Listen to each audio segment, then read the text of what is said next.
ወደ ሞርጋን ሮጀርስ ጉዳይ እናምራ። አርሰናል የክሪስቶስ ዞሊስን ዝውውር በጨረሰ በሰዓታት ውስጥ ሌላ አስገራሚ ዝውውር ለማድረግ ተቃርቧል። ሞርጋን ሮጀርስ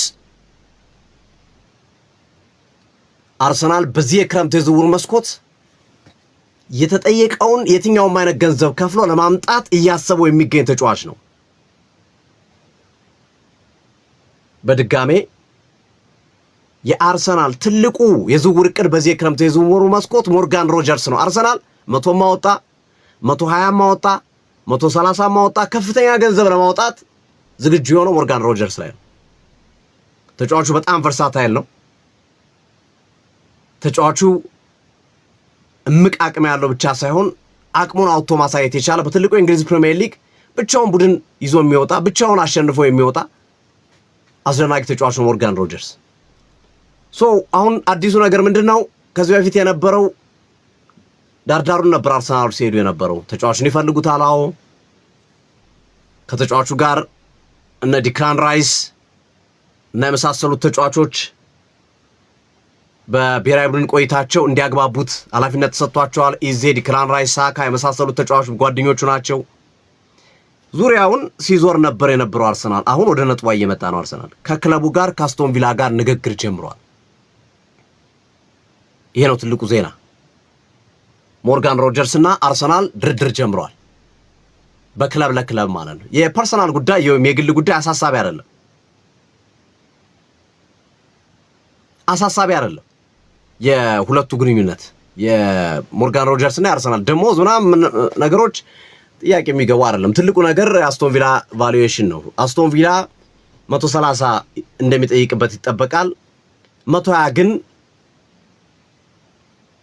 አሁንም አስቶን ቪላዎች ለመሸጥ ዝግጁ ይሆናሉ። አርሰናል ግን 100 ድረስ ማውጣት ነው የሚፈልገው። ከ100 ሚሊዮን ፓውንድ በላይ ያው እንግዲህ ተገዶ ካልሆነ በስተቀር አርሰናል ለዚህ ተጫዋች ከ100 ሚሊዮን ፓውንድ በላይ የማውጣት ፍላጎት የለውም።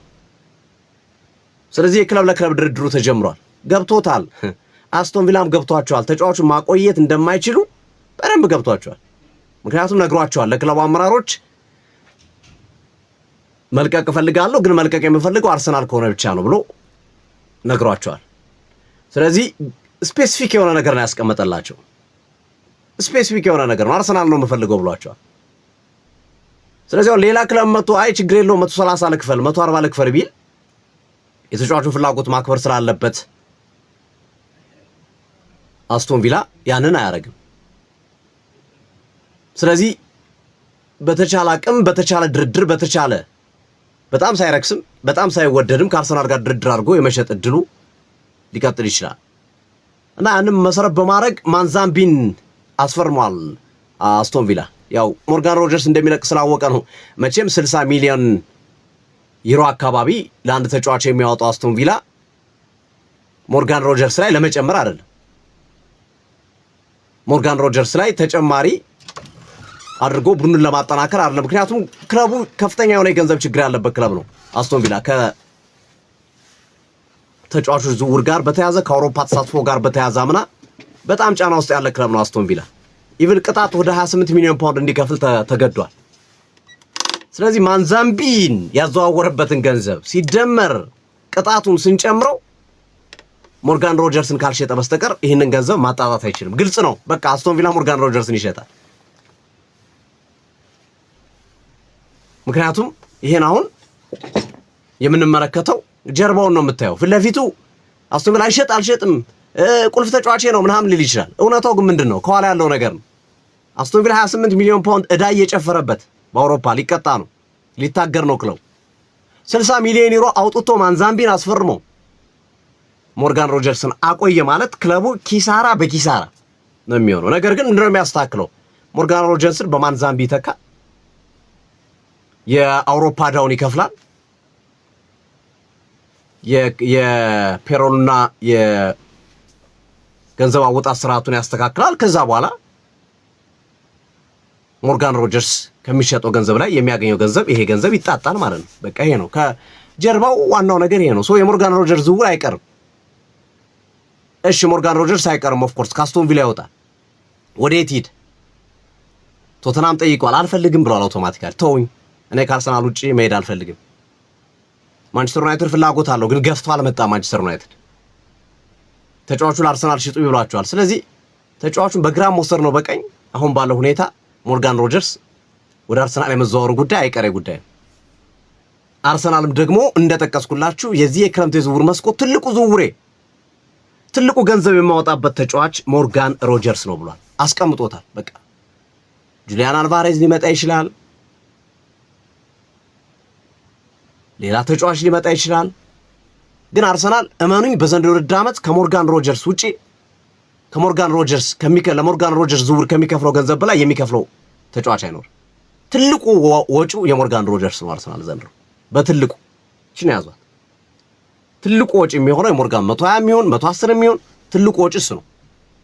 ከዛ እንግዲህ ሁሊያን አልቫሬዝን ካመጣ እስከ 100 ሊከፍል ይችላል። ብሩኖ ጉማሬዥን ካመጣ አሁን ኒውካስሎችም ነገሩ እንደማይሆን ስለገባቸው 100 ሚሊዮን ድርቅና አጥተው ወደ 80 ወርደዋል። ኒውካስሎች 80 ሚሊዮን ፓውንድ ድረስ 85 80 ድረስ ችግር የለውም ብለዋል። መውረዳቸው የሚቀር አይመስለኝም። ብሩኖ ጉማሬዥም ወደ አርሰናል የማይቀር ዝውውር ነው። አለበለዚያ ሌላ አማካኝ እንደ ማኖ ኩኔ ሌሎች ገበያው ላይ ያሉ አማራጮች ካላሉ በስተቀር አርሰናል አይቀርም። ምክንያቱም ራይስ አትተማመንም። በዚህ ዓመት ካሳለፈው በጣም አድካሚ ውድድር ዓመት አንፃር ውድድሩ የመጀመሪያ ወራቶች አታገኘውም። ብታገኘውም ሙሉ አቅሙን አትይዘውም። ስለዚህ የማምጣት ግዴታ ውስጥ ይገባል። ገበያው ላይ ለአርሰናል በጣም ፊት የሚያደርገው ብሩኖ ጉማሬዥ ነው ከአርሰናል አሁን ከረንት ካለው የቡድኑ አቋም አንፃር። ከሁሊያን አልቫሬዝ ጋር በተያያዘ ግን አርሰናል አንድ የያዘው አቋም አለ። አልቫሬዝን እየተነጋገሩ ነው። አንድሪያ ቤርታ ኢቭን ወደ ማድሪድ ከተማ ሄደው ከቤተሰቦች ጋር ልዝናና ነው ይበሉ እንጂ ታይቷል በማድሪድ ከተማ። ስለዚህ ከአትሌቲኮ ማድሪዶች ጋር እየተነጋገሩ ነው። አርሰናል ግን የያዘው አቋም ምንድነው? መጀመሪያ ልክ እንደ ሊያንድሮ ትሮሳርድ ማለት ነው። ትሮሳርድን ሲያስወጣ አይደለ ዞሊስን ያመጣው፣ ማርቲኔሊን ማስወጣት አለብኝ ብለዋል ሁሊያን አልቫሬዝ ለማለት። ሞርጋን ሮጀርስ ከምንም ጋር አይገናኝም። በነገራችን ላይ ሞርጋን ሮጀርስ የአርሰናል ደጋፊዎች እከሌ ወጣ እከሌ ገባ ከሚለው ጋር አያያዝም። እከሌ ከተሸጠ በኋላ ነው የምገዛው ብሎ ሞርጋን ሮጀርስንም አያስቡም አርሰናል። በቃ ሞርጋን ሮጀርስን አርሰናል ይገዛል። ማንም ወጣ ማንም ገባ። የሁሊያን አልቫሬዝን በሚመለከት ቆይ እስቲ ማርቲኔሊ ሽጥ እያለ ነው አርሰናል። ባየር ሙኒክ ይፈልጓል ማርቲኔሊ፣ የሳውዲ ክለቦች ይፈልጉታል። ማርቲኔሊ ከወጣ ሁሊያን አልቫሬዝ አውቶማቲካሊ ወደ አርሰናል ይመጣል። ሚኮዝ የሚፈልጉትን ገንዘብ ማርቲኔሊ እስከ 60 እስከ 70 ያወጣል ተብሎ ይገመታል። ስለዚህ ትንሽ ገንዘብ ጨምሮ ነው 30 40 ሚሊዮን ፓውንድ ዩሮ ጨምሮ ነው ተጫዋቹን የሚያመጡት እና ከፍተኛ ገንዘብ ያወጡበትም ማለት ነው። ከሽያጩ ላይ ተጨማሪ ገንዘብ ጨምሮ ስለሚያመጡት ሁሊያን አልቫሬዝ። ስለዚህ ከማርቲኔሊ ጋር ሊያዝ እንደሚችል እየተጠቆመ ነው የሚገኘው። አንዳንዶች ደግሞ ከኮሬሽ ጋር ያያይዙታል፣ አንዳንዶች ከካያቨርዝ ጋር። በቃ ዝሮ እዚህ አካባቢ ያሉ ተጫዋቾች አንድ ተጫዋች መውጣት አለበት አልቫሬዝ እንዲመጣ፣ ወይ የኮሬሽ ወይ ካያቨርዝ ወይ ደግሞ ማርቲኔሊ። እንዲህ አይነት ተጫዋች ቫልዩ ያላቸው ዋጋ የሚያወጡ ተጫዋቾች 80 70 ምናምን የሚሸጡ ተጫዋቾች ማለት ነው። ግርሜ እንዲህ አይነት ተጫዋቾች መውጣት አለባቸው አልቫሬዝ እንዲመጣ። ስለዚህ በዚህ የአርሰናል ዝውውርን በተመለከተ ያሉት አዳዲስ ጉዳዮች ነው። የሞርጋን ሮጀርስ ዝውውር መፍጠን ብቻ ነው ትልቁ ጉዳይ። ክርስቶስ ዞሊስ ጨርሷል። ቀጣይ አርሰናል ከሞርጋን ሮጀርስ እና ብሩኖ ጉማሬሽ በፍጥነት ከፕሪሲዝን በፊት ሚካኤል አርቴታ ተጫዋቾቹን ማግኘት ይፈልጋሉና የሮጀርስ ዝውውር ሌላው በሚቀጥሉት ሳምንት ይፈጥናል። ያው እንደጠቀስላችሁ ነው ግርሜ ታስታውሳለህ። ከአንድ ሳምንት ከሁለት ሳምንት በፊት አርሰናል በሚቀጥሉት ሳምንታት ዝውውሩን በጣም ያፈጥነዋል። ወደ አርሰናል የሚመጡ ተጫዋች ቁጥር እየጨመረ ይሄዳል በሚቀጥለው ሳምንት የሚል ሐሳብ ስናነሳ ነበር። ያ ነው እየሆነ ያለው። ኢሊያ ሚልኔን አስፈረመ፣ ክርስቶስ ዞሊስን አስፈረመ፣ ሞርጋን ሮጀርስን በሚቀጥሉ ቀናት፣ ብሩኖ ጉማሬዥን በሚቀጥሉ ቀናት አርሰናል እንደሚጨርስ ይጠበቃል። ግርሜ ጥሩ ሐሳብ ነው የተነሳው። ከዚህ ከተጫዋቾች ዝውውር ጋር ተገናኝቶ ለአርሰናል ደጋፊዎች ጥሩ የሆነ ዜና ነው እየተሰሙ የሚገኙት ማለት ነው። የክሪስቶስ ዞሊስ አንድ ሙሉ በሙሉ የተጠናቀቀ ዝውውር ነው። በሁለተኝነት ደረጃ የሞርጋን ሮጀርስ ፈጥኗል በጣም። እንደገና የብሩኖ ጉማሬሽ ዝውውር የሚቀር አይመስልም። ሌላኛው አልቫሬዝ የነዚህ ያንዱ ስለተጠናቀቀ የቀሪዎቹ የሶስቱ ዝውውሮች የማለቁ እድሉ ከፍ እንዳለ መመልከት ይቻላል። ማሳያ ነው ማለት ዝውውሩ ሞር እየተጠናከረ የመጣ ትልቅ ስራ እየሰሩ እንደሆነ ነው መረዳት የምንችለውና እነዚህን አራቱን ተጫዋቾች ደግሞ ማግኘት ማለት ክርስቶስ ዞሊስ ያው ያለቀ ጉዳይ ነው። ሞርጋን ሮጀርስ፣ ብሩኖ ጊማሬሽ እንደገና ደግሞ ሁሊያን አልቫሬዝ እና አንድ ተከላካይ ለሳሊባ ምትክ የሚሆን ኦፍኮርስ እና ሞስኬራ አሉ በተከላካይ ቦታ ላይ ጁሪያን ቲምበር እና ቤን ዋይት ሴንትራል ዲፌንደር ነው መጫወት ይችላሉ ካላፊዮሪን ጨምሮ አማራጮች እንዳሉ ይታወቃል። ምንም ጥያቄ የለውም። ግን አስተማማኝ ለማድረግና የኋላ ደጀናቸው ክፍተት እንዳይፈጥር አንድ ተከላካይ ምናልባት ሊጨምሩ ይችላሉና የአርሰናል ዝውውር የተሻለ እንደሆነ የተመለከትንበት ወይም ጥሩ ጉዞ ላይ እንዳለ ያሳያ ጥያቄ በሌለው መንገድ የዚህ ክረምት የዝውውር መስኮት ሪከርድ ሰባሪ ዝውውር ማይክል ኦሊሴ ነው የሚሆነው። ጥያቄ በሌለው መንገድ ማለት ነው። ያው ያለፈው ዓመት ሪከርድ ሰባሪ ዝውውር አሌክዛንደር አይዛክ ነበረ። ይሄኛው ግን ምናልባት በዝውውር ታሪክ አዲስ ክብረ ወሰን ሊሆን ይችላል። ያው የዓለም ዝውውርን ከፍተኛ ዝውውር የተከፈለበት ኔይማር ነው። ከ200 ሚሊዮን ዩሮ በላይ የተከፈለው ዝውውር ማለት ነው። ከባርሴሎና ወደ ፓሪስ ሰን ጀርመን ባመራበት ጊዜ የተከፈለው ዝውውር የዓለማችን ውድ ዝውውር ነው ተብሎ ይታመናል። ጥያቄ በሌለው መንገድ ወይ ወደዛ የተጠጋ ወይ ያንን ሊሰብር የሚችል ዝውውር እንደሚከናወን ይጠበቃል የማይክል ኦሊሴ እና ማይክል ኦሊሴ በፈረንሳይ ብሔራዊ ቡድን ቆይታው የዚህ ተጫዋች ዝውውር በሚመለከት ብዙ ወሬዎችም ስላሉ ለቡድን ጓደኞቹ አውርቷቸዋል። አንዱ እዛው ባየር ሙኒክ አብሮት ለሚጫወት ረዳይቱ ኡፓሜካኖ፣ ሌላው ለኢብራሂም ኮናቴ፣ ሌላው በማድሪድ ለሚጫወተው ክሊያን ምባፔ እነዚህ ሁሉ ነግሯቸዋል። በቃ እኔ ማድሪድ መሄድ እፈልጋለሁ፣ ማድሪድን መቀላቀል እፈልጋለሁ የሚል ሐሳብ አስቀምጧል። ከዛ የዓለም ዋንጫው ያው እንግዲህ ጉዟቸው መገታቱን ተከትሎ የደረጃ ጨዋታ ቢኖርባቸውም ግን የደረጃ ጨዋታ ምንም ትኩረት የምታደርግበት ነገር ስላልሆነ ሙሉ በሙሉ ፊትህን አዙረህ ወደ ዝውውርህ ላይ ትኩረት ታደርጋለና ኦሊሴም ያንን መሰረት በማድረግ ለባየር ሙኒኮች በወኪሉ በኩል ለሱ የሚመጣ ጥያቄ ካለ እንዲቀበሉ አዟቸዋል። ወይም ፈቃደኛ ነኝ እኔ ለመልቀቅ ለመውጣት በተለይ ማድሪድ ከሆነ ለመውጣት ዝግጁ ነኝ ብሏል። እና ለኔይማር የተከፈለው ገንዘብ 200 ሚሊዮን ፓውንድ ወይም 222 ሚሊዮን ዩሮ ነበር። አሁን ኦሊሴ ሊከፈልበት የሚችለው ዋጋ እስከ 150 ሚሊዮን ፓውንድ ድረስ ነው። 150 ግን ሙኒኮች እያሉ እንደሚገኙት ከሆነ ከ200 በታች አንለቀውም ብሏል። ከ200 ሚሊዮን ዩሮ በታች ተጫዋች የመሸጥ ፍላጎት የላቸው። ፍሎሬንቲኖ ፔሬዝ እንደሚሉ ከሆነ ለማይክል ኦሊሴ ምንም ቢወጣበት የማያስቆጭ ተጫዋች ነው። ምንም ቢወጣበት ከእድሜው አንጻር፣ ከተጫዋቹ ታለንት አንጻር፣ ብቃት አንጻር ምንም ቢወጣበት ያዋጣል የሚል ሐሳብ እንዳላቸው እየተጠቀሰ ነው የሚገኘው የሪያል ማድሪዱ ፕሬዝዳንት ፍሎሬንቲኖ ፔሬዝ። ስለዚህ በዚህ ሂደት ባየር ሙኒክ ኦፍ ኮርስ 200 ይጠይቃል፣ ግን ከ150 ጀምሮ ባለው እንደሚስማሙ ገምታለሁ እኔ። ከ150 በላይ ከ150 እስከ 180 ያለው ሊያስማማቸው የሚችሉ ዋጋ እንደሚሆን ገምታለሁ ሁለቱም ክለቦች። ሁለቱም በየፊናቸው ከማይክል ኦሊሴ ጋር በተያዘ ስራዎችን እየሰሩ ነው የሚጠቁሙ። ቅድም ስናስቀምጥ ነበር አንድ ዝውውር ከመፈጸሙ በፊት ከጀርባ ያሉትን ድራማዎች መመልከት አለብህ፣ የዝውውሩን ሁኔታ ለማወቅ ለመረዳት አንደርስታንድ ለማድረግ። ቅድም እንዳነሳው ነው ማለት ነው አስቶን ቪላ ማንዛምቢን ሲያስፈርም 28 ሚሊዮን ፓውንድ ዕዳ እየጨፈረበት ሲያስፈርም ቁልፍ ተጫዋች ካልሸጠ የማንዛምቢንና የቅጣቱን ዋጋ መሸፈን አይችልም። ስለዚህ ይታወቃል ቁልፍ ተጫዋች እንደሚሸጥ። ዮሪ ቴልማንስን የሸጠበትን ዋጋ ደግሞ ጆዋ ጎሜዝን ገዝቶበታል። እንደውም የጆዋ ጎሜዝ ትንሽ ከፍ ይላል መሰለኝ አይ ቲንክ ዋጋው። ስለዚህ ከጀርባ ያለውን ነገር ነው የምትመለከተው። እና ባየር ሙኒክ ኦሊሴ እንደሚለቅ ስለሚያውቅ ጋብሪኤል ማርቲኔሊ ላይ ትኩረቱን አድርጓል። ብራድሊ ባርኮላንም ይፈልጋል ባየር ሙኒክ፣ ግን ሞር በጣም ትኩረቱን አድርጎ እየሰራ ያለው ጋብሪኤል ማርቲኔሊ ላይ ነው። ስለዚህ ማርቲኔሊን የምታመጣ ከሆነ እንደ ኦሊሴ አይነት ቁልፍ ተጫዋች ካለቀቅ ማርቲኔሊ የሚወጣበት ገንዘብ ከፍተኛ ስለሆነ አመት ተቀያሪውን ብር ላይ ለማስቀመጥ ተጫዋቹን አታመጣው፣ ለማጫወት ነው የምታመጣው እንዲህ አይነት ተጫዋች ስታዘዋው። ስለዚህ አንድ የሚጠቁም ነገር አለ። አሁን ተጫዋቹ ደግሞ ልቀቁኝ አለ። ለጓደኞቹ እንዲለቁት ወይም ማድሪድን መቀላቀል እንደሚፈልግ ነግሯቸዋል። አሁን ሰርክሏ እየጠበበች መጣች። የኦሊሴ ጉዳይ ባየር ሙኒክ አይሆንም ሲል ሲፎክር የነበረውን ሐሳብ 100 የሚያሳዩ ናቸው። ማርቲኔሊ ብቻ አይደለም ሌሎች ብዙ አማራጮችንም እያየ ነው ባየር ሙኒክ ይህንን ቦታ ለማስተካከል ማለት ነው። ስለዚህ ማድሪድ ደግሞ በሌላኛው አቅጣጫ ይሄ ዝውውር እንደሚሳካ እርግጠኛ የምትሆንበት መንገድ ማድሪድ ቪኒሲየስ ጁኒየርን ፖቴንሻሊ ሊፈልጉ ከሚችሉ ክለቦች ጋር ምልክት ሰጥቷቸዋል። ግሪን ላይ ሰጥቷቸዋል። ቪኒሲየስ ጁኒየርን እንዲወስዱ፣ እንዲደራደሩ፣ እንዲያወሩ ግሪን ላይ ሰጥቷል።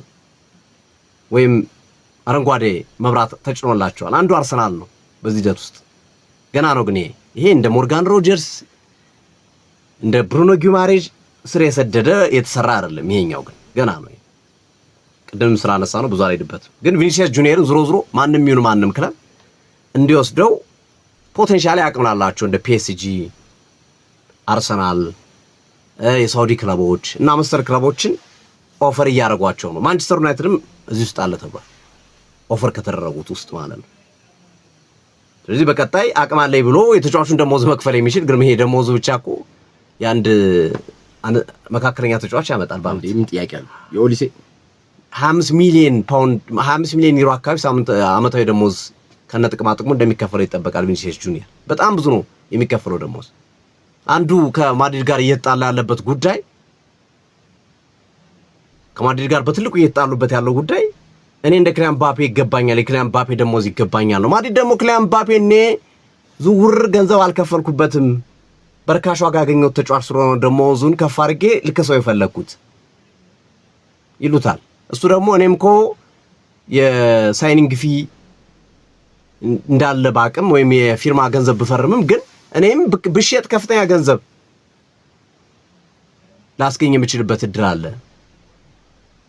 ስለዚህ በሁለቱም አቅጣጫ ብታዩት እኔ ከምባፔ ያነሰ ደሞዝ ሊከፈለኝ አይገባም። ኤጀንቱ በዚህ ልክ ነው እየተከራከራቸው ያለው ወኪል እና ማድሪድ ደግሞ ያው አንድ ቤት ውስጥ ሁለት አንበሳ አይኖርም፣ አንድ ቤት ውስጥ ተብሎ ይታመናልና ሁለት ትልልቅ ማንነት ያላቸው ሰዎች ሲኖሩ የኢጎ ግጭት ይኖራል። እዚህ በፊትም እንደተመለከትነውና ኦሊሴ የሚመጣላቸው ከሆነ አንደኛ ለምባፔ ያጫውት መንገድ የሚመች ነው ኦሊሴ ነገሩን ከመስራት አንፃር ማለት ነው። ከቪኒሲየስ ጁኒየር የሚያገኙት የዝውውር ዋጋ አለ። ቪኒሲየስ ጁኒየር 2 ዓመት ኮንትራት ስለቀረው እስከ 100 ሚሊዮን ፓውንድ ድረስ ይሸጣል። አሁን በነገራችን ላይ የቪኒሲየስ ጁኒየር የሽያጭ ዋጋ ውድ አይሆንም። ግርምዬ ይሄን ኤክስፔክት አድርግ። ከነ ባርኮላ ዋጋ የሚበዛ አይደለም። እነ አምናነ ኤኪቲኬ ከተሸጡበት ዋጋ የሚበዛ አይደለም። 100 ሚሊዮን ፓውንድ ቢሆን ነው። ትልቁ ችግር የሚሆነው ደሞዙ እንዴት ይከፈላል ነው። 25 ሚሊዮን ፓውንድ በአመት የሚከፈለው ተጫዋች 4 ዓመት ይጫወት አሱ መልሶ የዝውውር ዋጋውን ያህል ታወጣበታል። እሱ ነው አሁን ብዙ ክለቦች ናላቸውን የሚያዞሩ። የሳውዲ ክለቦች ካልሆነ ያን መክፈል አይችሉም ወይ ተጫዋቹ እንትን ማድረግ ይኖርበታል ማለት ደሞዝ መቀነስ ወይም ከክለቦቹ ጋር በሌላ መንገድ በሳይኒንግ ፊ በመናምን በሆነ ነገር ብቻ ተራድሮ ማስተካከል ይኖርበታል። እና ይሄ የሚነሳ ነው። ዝሮ ኦሊሴ ወደ ማድሪድ የሚቀር ዝውውር አይመስልም። አሁን ነገሮችን ስናያቸው ሁሉም ነገሮች እየሰመሩ ከሜዳቸው ተያይዞ ከማንቸስተር ዩናይትድ ጋር ተያይዞ ያው ከአንድሪ ሳንቶስ እና ከዩሪ ቴልማን ዝውውር በኋላ ማንቸስተር ዩናይትድ ሶስተኛውን አማካይ ማስፈረም ይፈልጋል። የጎሜዝ ጉዳይ ፋይሉ ተዘግቷል። ስለዚህ ማንቸስተር ዩናይትድ ማኖ ኩኔ ላይ ትኩረቱን የሚያደርግ ይመስላል። ሪዮ ፈርዲናንድ ሰሞኑን በሰጠው ሐሳብ ላይ ግዴላችሁም ወደ ማንቸስተር ዩናይትድ የሚመጣው ማኖ ኩኔ ነው አስተማማኝ መረጃ ስላለኝ ነው ብሏል ሪዮ ፈርዲናንድ። እንግዲህ አዋሽም ሪዮ ፈርዲናንድ የማድሪድ ቀደም ተጫዋች ነው። ማን ነው የአርሰናል የማንቸስተር ዩናይትድ ቀደም ተጫዋች ነው። የማንቸስተር ዩናይትድ ውስጡንም ውጩንም የሚያውቅ ተጫዋች ከመሆኑ ጋር ተያይዞ ያለ ምክንያት ደግሞ እንደዛ ሊል አይችልም። ብሎ መረጃ ሳይኖረው ነው የሚመጣው ብሎ ማንቸስተር ዩናይትድ ማኖ ኮኔን ያስፈርማል ብሎ ሊናገር አይችልም ያለ ምክንያት። አሁን ገበያው ላይ ያለው እሱ ነው ግርሜ፣ ወይ ካማቪንጋ ወይ ማኖ ኮኔ ነው ወይም ደግሞ የማነው ስሙ የነሜቻ ዋጋ በጣም ብዙ ይሆናል። ግን ነሜቻ ቢያገኘው ማንቸስተር ዩናይትድ በጣም አሪፍ ይሆንለት። በጣም አሪፍ ነው። ባላ እኔ ብዙ እምነት የለኝም። አምና ያሳየው አቋም ለማንቸስተር ዩናይትድ መጥቶ ኪሳራ እንዳይሆንበት ስጋት ስላለኝ ነው። በቃ ማለት ማንቸስተር ዩናይትድ አሁን ሲሪየል የሆነ አቅም ያለው ብቃት ያለው ራሱን እያሳየ ያለ ተጫዋች ነው ማምጣት ያለበት። ገና ሊሳካለት ይችላል ላይሳካለት ይችላል የሚል አይነት ተጫዋች መምጣት አለበት ብዬ አላምንም ካላቸው ቅድ አንጻር ማንቸስተር ዩናይትዶችና ይሄ ነው። ሌላ ግን ማንቸስተር ዩናይትድ በጥብቅ ይዞት የነበረው ዝውውር የሳመርቪል ዝውውር ነው። ሮማ ለማዛወር ስለማቀረቡ እየተዘገበ ነው ያለው። ስቲል ማንቸስተር ዩናይትድ ዝውውር ውስጥ አለ፣ ግን ትኩረቱ ማንቸስተር ዩናይትድ አማካይ መስመር ላይ ስለሆነ የሳመርቪልን ዝውውር ላይ ትንሽ መዘናጋት ይታያልና ሮማ በመሃል ገብቶ ተጫዋቹን ለማዛወር እየሰራ እንደሆነ የመረጃ ምንጮች እየጠቆሙ ይገኛሉ። ወደ ዓለም ዋንጫ የፍጻሜ ጨዋታ ወደ እሁዱ ትንቅንቅ እናምራ። ግርምዬ ስፔን ከአርጀንቲና የሚያደርጉት ጨዋታ ቀጣዩ ትኩረታችን ይሆናል። ካለን ሰዓት አኳያ ወደሱ እንሸጋገር። ግርምዬ ኒውዮርክ ኒው ጀርሲ ላይ የሚከናወን ጨዋታ ነው። የዋንጫ ጨዋታው እሁድ ከምሽቱ 4 ሰዓት ነው። የደረጃ ጨዋታው ሚያሚ ላይ የሚደረግ ነው። ሚያሚ ላይ ነው። እንግሊዝና ፈረንሳይ። አሰልጣኝ ቶማስ ቱከል የፈረንሳይ ተጫዋቾችም የእንግሊዝ ተጫዋቾችም በቃ የደረጃው ጨዋታ እንዲካሄድ አንፈልግም ብለው ቢናገሩም ግን በፊፋ ሕግ መሰረት የደረጃ ጨዋታ ስላለ ሚያሚ ላይ ነው የሚደረገው። እንግሊዝ ከፈረንሳይ ከሌሊቱ 6 ሰዓት ላይ ይፋለማሉ። ነገ ቅዳሜ። እሁድ አርጀንቲና ከስፔን ኒው ጀርሲ ኒውዮርክ ላይ የሚደረግ ጨዋታ ነው። ከምሽቱ 4 ሰዓት ነው። የዋንጫው ሰዓት ለብዙዎቻችን የሚመች ሰዓት ነው በንጽጽር ማለት ነው። እና ዶናልድ ትራምፕ የሚገኙበት የመዝጊያ ስነ ስርዓት ይሆናል። አንድም ጨዋታ ስቴዲየም ተገኝተው አልተመለከቱ ዶናልድ ትራምፕ የአሜሪካው ፕሬዚዳንት።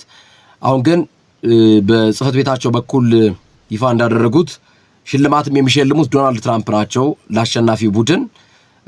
በፌስቡክ ገጻችንም ላይ መረጃውን ማጋርተነዋል። ከተለመደው የሜዳሊያ አሰጣጥ በተጨማሪ ቀለበት ለእያንዳንዱ ተጫዋች ለ30 ለአሸናፊው ቡድን ቀለበት የዓለም ዋንጫ ምስል ያለበት ቀለበትም ተዘጋጅቷል። ይሄ በአሜሪካ በኤንቢኤ ፋይናልስ ላይ እንዲህ አይነት ነገሮች ብዙ ጊዜ የተለመዱ ናቸው። ሽልማቶቹ አሜሪካ ላይ ሌሎች ስፖርቶች ላይ ቀለበት ሽልማት ይበረከታልና እሱን ለመጀመሪያ ጊዜ በዓለም ዋንጫ ቀለበት ይሰጣሉ ማለት ነው። ወይም ቀለበት አሸናፊ ቡድን ያደርጋሉ። በታሪክ ለመጀመሪያ ጊዜ ቀለበት በታሪክ ለመጀመሪያ ጊዜ ነው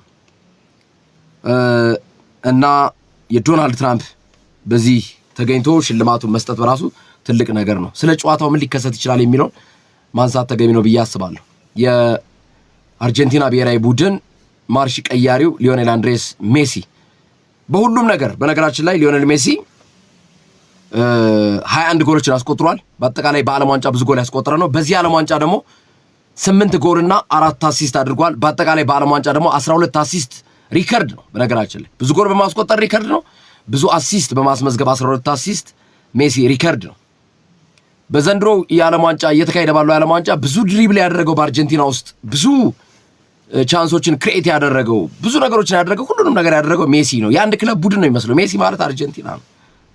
ለዛ ነው ትናንት በነበረው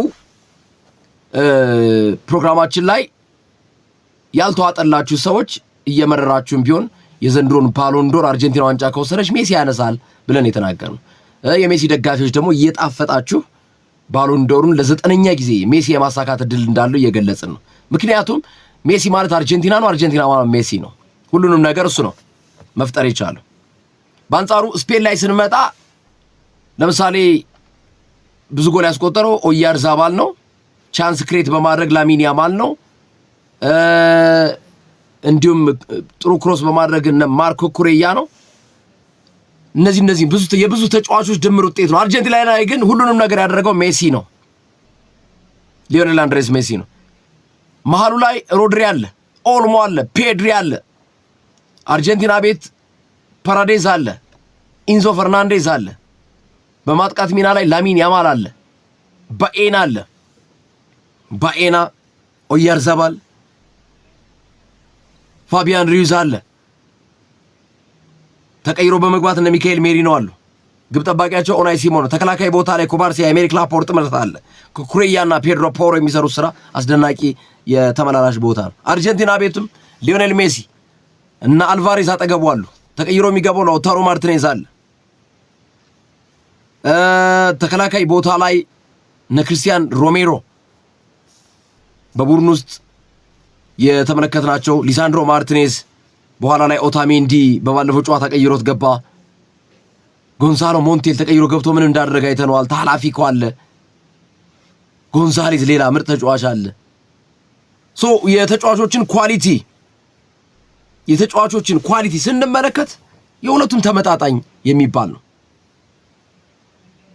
በትናንቱ ፕሮግራማችን አንድ ያነሳነው ነገር ምንድነው? አንድ ቡድን ለምሳሌ አሁን እንግሊዝ ከአርጀንቲና ሲባል አንድ በጣም ጉልበተኛ ሰው ቢኖር ያንን ጡንቸኛ የሆነ ሰውዬ ሌላ ጡንቸኛ የሆነ ሰው ሲገጥመው እንደማለት ነው እንግሊዝ ከአርጀንቲና። ለዛ ነው እንግሊዞች እንዴት እንደ ትንሽ ቡድን መከላከልን አፈግፍገው ይጫወታሉ ስንል የነበረው በትናንቱ ጨዋታ ፕሮግራማችን ላይ ስናነሳው የነበረው ማለት ነው።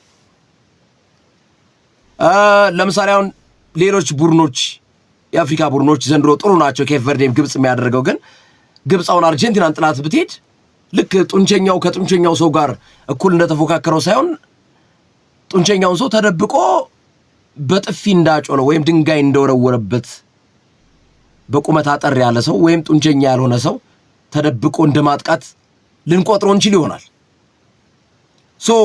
ከዚህ አንጻር የስፔንና የአርጀንቲና የፍጻሜ ጨዋታ ልክ ቅድም ባነሳሁት መልኩ ሁለቱም ተመጣጣኝ ሆነ፣ ሁለቱም ፊት ለፊት መፋለም የሚችል አቋም አሁን ላይ ሆኖ ከሌ ያሸንፋል ብለን መወሰን የማንችልበት ደረጃ የዘንድሮ ዓለም ዋንጫ የብዙ ሰው ግምትና ያፋለሰው የኛን ግምት ወይም ደግሞ የኔን ግምት ጨምሮ ማለት ነው።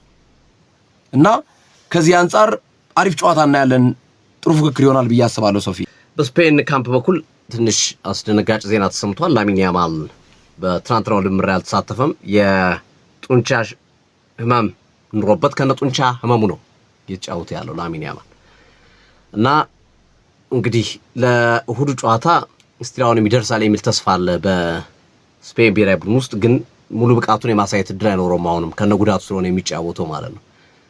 የላሚን ያማል የመድረስ ጉዳይ ጥያቄ የሚያስነሳ ሆኗል። በነገራችን ላይ የላሚን ያማል አባት አልተመለከተነውም በዓለም ዋንጫው አስተውላችኋል አድማጮቻችንም። እና ትናንት ተጠይቆ ነበረ ለፍጻሜ ጨዋታም ወደ ኒው ጀርሲ አልጓዝም ብሏል። እና ላሚን ያማልም ቤተሰቤን በሚያውቀው ምክንያት ነው አልጓዙ ብሏል።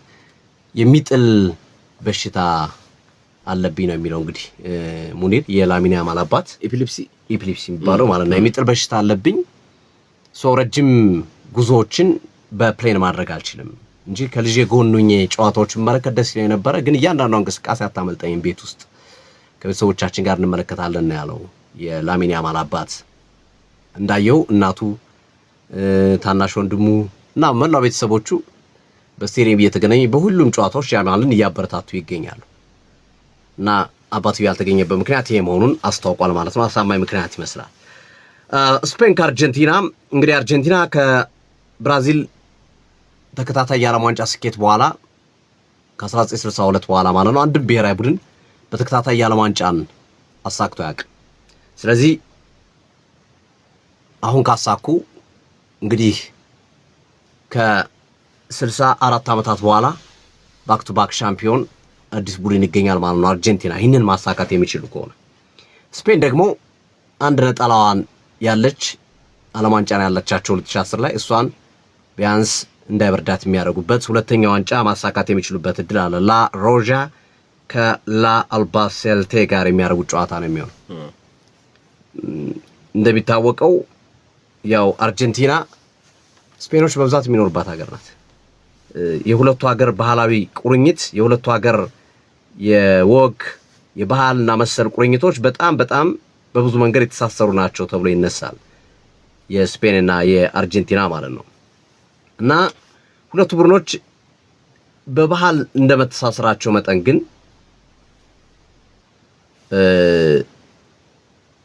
በባህል ቢተሳሰሩም ግን በዛ መጠን ብዙ ጨዋታዎችን አለማድረጋቸው በጣም ይገርመኛል። በታሪክ የተገናኙት 4 ጊዜ ብቻ ነው ግርመኛ። አርጀንቲናም ስፓኒሽ ነው የምትናገረው፣ ስፔንም ስፓኒሽ ነው የሚያወራው። ቀኝ ግዛት ነበረች አይደል አርጀንቲና? ለዛ እኮ ነው የስፓኒሽ ነው ቋንቋቸው ራሱ ስፓኒሽ ናቸው። ብዙዎቹ ስፓኒሽ የሆነ ሁለት ወደ ኋላ ብትሄድ ወይ ጣሊያን ወይ ስፔን የስፔን ሰው ነው የምታገኘው። በብዛት ስፔን ነው የምታገኘው። ከዛ ደግሞ ጣሊያኖች አሉ ትንሽ 2-3 ወደ ኋላ ብትሄድ ማለት ነው። አያት ምናምን ብታይ በአብዛኛው እንደዛ ናቸውና ይሄ የባህል ጥብቅ ግንኙነት ቢኖራቸውም ግን ሁለቱ ቡድኖች በታሪክ 4 ጊዜ ነው የተጫወቱት። አብዛኞቹ የወዳጅነት ጨዋታ ናቸው። 3ቱን ስፔን አንዱን አርጀንቲና አሸንፋለች። 2018 የወዳጅነት ጨዋታ ስፔን 6-1 ግማሽ ደርዘን ጎል አርጀንቲና ላይ አስቆጥራለች። 2010 ላይ ደግሞ በተቃራኒው አርጀንቲና 4-1 አሸንፋለች ስፔንን። እንዲህ ያለ የሚቀጥል እርስ በርስ ግንኙነት ያላቸው ቡድኖች ናቸው ሁለቱ ቡድኖች። ምርጡ ማጥቃት ከምርጡ መከላከል ጋር የሚደረግ ጨዋታ ነው። ምክንያቱም ስፔን በዚህ ዓለም ዋንጫ አንድ ጎል ብቻ ያስተናገደ ብቸኛ ቡድን ነው። ዲካትላሬ የቤልጂየም ብሔራዊ ቡድን ተጫዋች። ከዛ ውጭ በምንም ጨዋታ ጎል አላስተናገደም በየትኛውም ጨዋታ።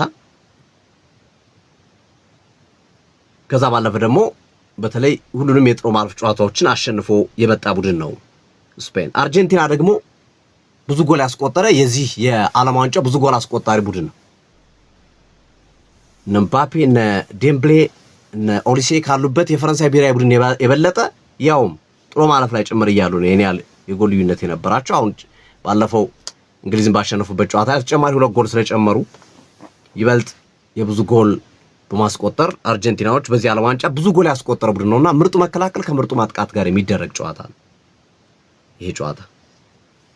ብዙዎች 3 ቦታ ላይ ፉክክሩን ይከፍሉታል። ላሚን ያማል ከሜሲ ይላሉ። እኔ ግን አላወዳደራቸው። ላሚን ያማል 1 አሲስት እና 1 ጎል ነው ያለው በዚህ ዓለም ዋንጫ። ሜሲ 8 ጎልና 4 አሲስት ነው ያለው። አረ ከሜሲ ጋር ማን ይነጻጸራል? ሶፊ በፍጹም መነጻጸር የሚችል አይደለም። ስህተት ነው። ግን ለየብቻ ግን ማየት እንችላለን። አጥቂውን የአርጀንቲናን የአጥቂ መስመር ሁሉ ነገር ሜሲ ነው። ሁሉ ነገር ይህንን ሁሉ ነገር የሆነው ሜሲን ሮድሪ ማቆም ይችላል።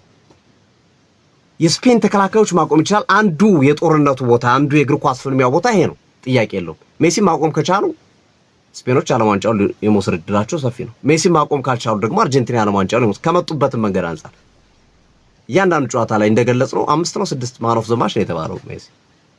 ከአልጄሪያው ጨዋታ ጀምሮ በተከታታይ ማን ኦፍ ዘ ማች ነው። ኬፕ ቨርዴ ላይ፣ ግብጽ ላይ፣ እንግሊዝ ላይ፣ ስዊዘርላንድ ላይ ሁሉም ላይ ማን ኦፍ ዘ ማች ነው ሜሲ። ወይ ጎል አለው ወይ አሲስት አለው፣ ወይ ጎል አለው ወይ አሲስት እያደረገ ነው የሚሄደው።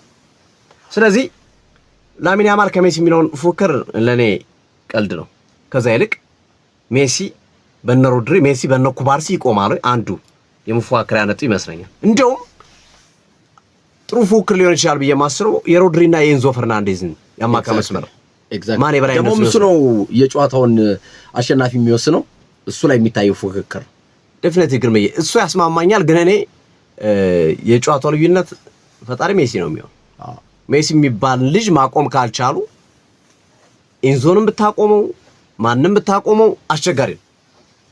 ዝሮ ግን የኛው እንደውም ሮድሪ ከኢንዞ በጣም አሪፍ ፉክክር ነው። ያማልን ከሜሲ ጋር ከምታወዳደር ሮድሪን ከኢንዞ ብታፎካከር ሁለቱም አማካኙ ላይ የሚሰጡት ግልጋሎት በጣም ድንቅ ስለሆነ ይሄንን በትልቁ የምታነሳበት ሂደት አለ። በትልቁ ልዩነት ይፈጥራል የምትለው ሂደት አለ። ይሄ ነው በቃ የጨዋታው ሜጀር ፖይንት ብዬ የማምነው። ሮድሪ ፋቢያን ሩይዝንም ይጠቀሙታል ብዬ አስባለሁ። ምክንያቱም አርጀንቲናዎች ሞር ግጭት ላይ ያተኮረ የጨዋታ መንገድ ስለሚጠቀሙ፣ ስለዚህ ፋቢያን ሩይዝ እና ሮድሪ ከኤንዞ ፈርናንዴዝ እና ማካሊስተር ወይም ከፓራዴዝ እና ከኢንዞ ፈርናንዴዝ ፓራዴዝ ኢንዞ እና ማካሊስተር ናቸው በዚህኛው ሊሆን የሚችሉት። በዛኛው ደግሞ ዳኒ ኦልሞ፣ ሮድሪ እና ፋቢያን ሩይዝ ነው። ይሄንን ቦታ የሚያሸንፍ ቡድን ነው በዋነኝነት። ግን ይሄ ሲባል ደግሞ የሜሲ ልዩነት ፈጣሪነት ደግሞ ከምንም ልዩነት ይፈጥርላል። ሜሲ ችግር የለበትም። ከሳጥን ውጭ ያስቆጥርብሃል። ኳስ ድሪብል አድርጎ ፔናልቲን በነገራችን ላይ በዚህ ዓለም ዋንጫ እኔ ለባላንዶር 2 ተጫዋቾች ናቸው መታጨት ያለባቸው፣ ሜሲና ሮድሪ። ምንም ጥያቄ የለም። ሜሲ ብዙ ጎል ያስቆጠረ፣ ብዙ አሲስት ያደረገ በዚህ ዓለም ዋንጫ፣ ብዙ ድሪብል ያደረገ፣ ብዙ የጎል ድሮችን የፈጠረ እና 5 ጊዜ የጨዋታ ኮከብ የተባለ ነው። ሮድሪ ደግሞ ብዙ ፓሶችን ያደረገ፣ ብዙ የኳስ ንክኪዎችን ያደረገ፣ ብዙ ላይን ብሬኪንግ ፓስ የፈጠረ በዓለም ዋንጫው ቁጥር 1 ተጫዋች ነው። ስለዚህ ልዩነቱ ሮድሪ ከሜሲ ነው ብዬ አስባለሁ። የውድ ጨዋታ ግርምዬ